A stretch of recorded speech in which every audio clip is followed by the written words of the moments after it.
pembangunan ekonomi Indonesia itu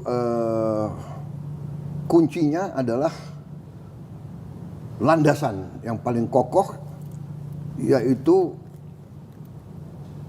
swasembada pangan dan swasembada energi dan swasembada air.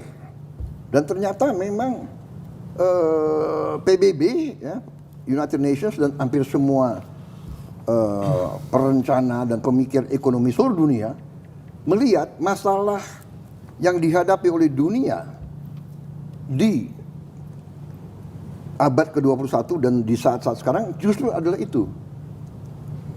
Food, energy, water.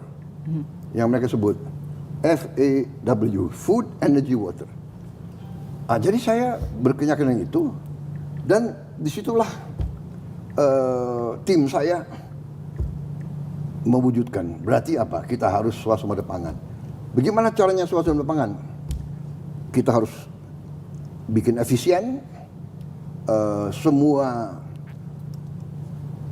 ladang, semua kawasan sawah dan lahan-lahan pertanian yang ada, kita harus efisienkan, kita harus memudahkan para petani kita untuk berproduksi, kita harus membuat petani kita makmur.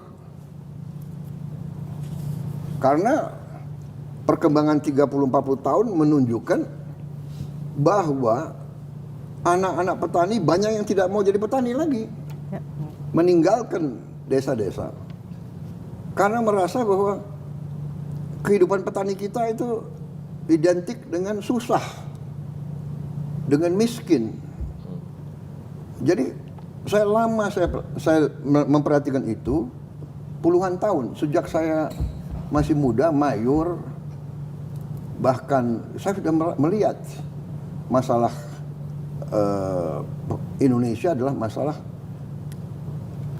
kuncinya adalah antara lain, ya, masalah pertanian. Dan saya belajar sejarah, semua negara kuat dan semua negara besar dan semua negara sukses, pertaniannya kuat, pertaniannya sukses. Pak Presiden, terima kasih atas waktu dan kesempatannya sebelumnya. Karena masih lebaran, mohon maaf lahir batin, Pak. Kalau ada salah-salah mohon dimaafkan. Yang kedua, saya pribadi mengapresiasi apa yang Bapak lakukan, karena ini rasanya yang pertama kali yang dilakukan oleh Presiden Indonesia. Banyak presiden yang kita minta waktu aja susah gitu ya. Sekarang Bapak mengumpulkan kami dan surprisingly tidak ada daftar pertanyaan yang harus kami ajukan ke Bapak gitu. Jadi kita bisa nanya apa aja nih. Silakan. Baik. Silakan. Terima kasih, Pak. Kalau misalnya kita mau kembali ke visi dan misi Bapak, itu semuanya kembali ke fundamental, Pak. Semuanya kembali ke basic.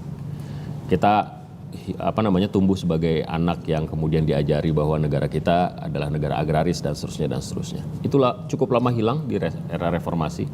Kita mungkin terlalu sibuk mengurusi demokrasi, setelah itu juga mengurusi infrastruktur gitu ya.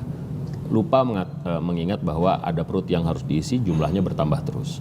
Bapak melakukan itu, selain swasembada, Bapak juga melakukan intercept buat mereka-mereka yang gizinya tidak baik dengan makan bergizi gratis.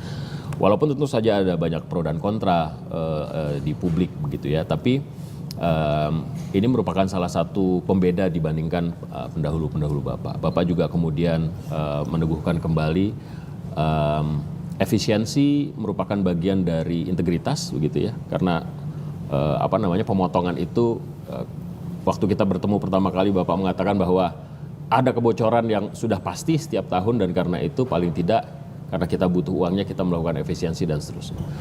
Itu semua menurut saya kembali ke basic, fundamental gitu. Pertanyaan saya, kenapa nggak lebih memilih yang sifatnya monumen begitu Pak, yang kemudian bisa diklaim sebagai ini hasil kerja Bapak, ada fisiknya. Karena bangunan, ini kan bicaranya gitu. soal yang ada di belakang semua gitu. Kalau bicara bikin jalan Papua gitu, sehingga semua kabupaten Papua misalnya tersambung, itu kan monumennya Prabowo di sana? Kenapa itu yang tidak Bapak lakukan? Fundamental, jadi harus dasar dulu. Back to basic. Ya, dasar, basic kan artinya dasar. Ya. Ya. Bahwa masalah pangan itu sangat fundamental.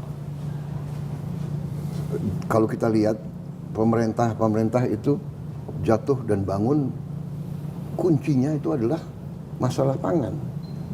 Percuma kita pinter, kita pandai berpidato, pandai bikin buku, masalah ideologi, masalah macam-macam, tapi kita hilang fokus.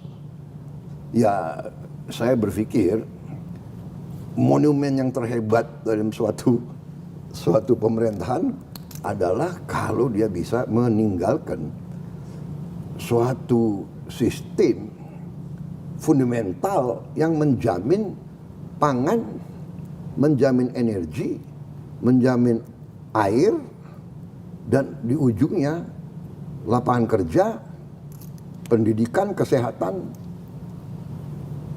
dan suatu masyarakat, suatu negara yang berfungsi dengan berhasil. Itu monumen yang terbaik menurut saya. Kebanggaan ya kalau kita bisa bermanfaat, bekerja untuk rakyat kita, itu kehormatan. Jadi ada kebahagiaan. Saya izin follow apa ya. Apa yang Bapak sampaikan itu cukup clear rasanya. Sama seperti beberapa waktu lalu ketika Bapak mengumpulkan beberapa pemimpin redaksi dan bercerita masalah-masalah isu-isu sensitif yang ada di perbincangan publik gitu. Nah, ini rasanya kurang tersampaikan ke publik gitu ya. Padahal Bapak cukup banyak punya organ yang berurusan dengan komunikasi. Kita ini tumbuh mengikuti jejaknya Pak Prabowo dalam politik. Rasanya kita semua ini, mulai dari Bapak ikut konvensi Golkar, kemudian mendirikan Gerindra, kemudian maju Megapro, maju dan seterusnya sampai akhirnya Bapak terpilih. Perubahan komunikasi seorang Prabowo Subianto sangat jelas gitu. Sayangnya ketika Bapak menjabat, tim Bapak itu tidak cakap melaksanakan kerja komunikasi, sehingga muncullah, walaupun sebenarnya ada sedikit apresiasi yang harus dicatat juga, Bapak tidak menggunakan terlalu banyak buzzer gitu ya, sehingga kata buzzer pun saya juga apa sih itu buzzer? Pendengung, Pak. Pendengung orang ya di sosial media, Bisa, Pak. di sosial Jadi biasanya kalau misalnya mau menghentikan media arus utama untuk mengkritisi, menggunakan buzzer dulu. Tapi kan ada juga robot ya. Iya, bisa. Justru bisa pakai robot. Buzzer tuh ada robot, ada manusia. gitu ya. Intinya sih itu salah satu apresiasi. Mungkin saya harus pakai buzzer mulai sekarang. Tapi harus ya, ini jadi catatan kita bagaimana komunikasi itu buruk dihadirkan, terutama di akhir-akhir ketika media dikirimi bentuk teror ya, dan dijawab oleh salah satu orang yang seharusnya merepresentasi langsung Bapak gitu ya.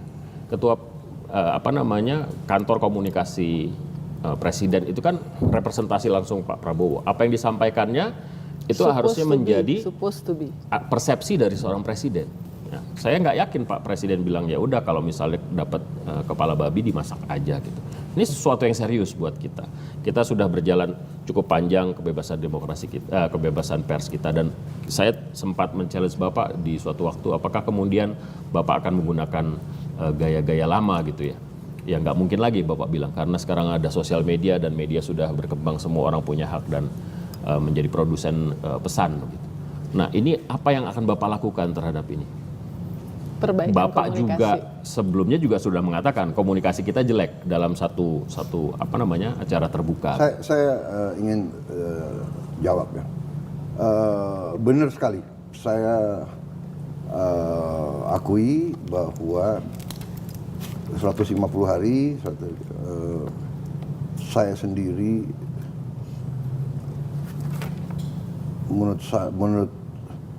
menurut pendapat saya yang bertanggung jawab, saya yang salah sebetulnya. Kenapa?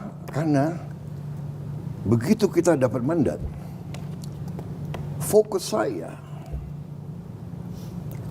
antusiasme saya, semangat saya adalah bagaimana bisa dengan waktu yang sesingkat-singkatnya deliver. Orang lapar nggak bisa nunggu, anak-anak yang lapar nggak bisa nunggu. Jadi fokus kita kerja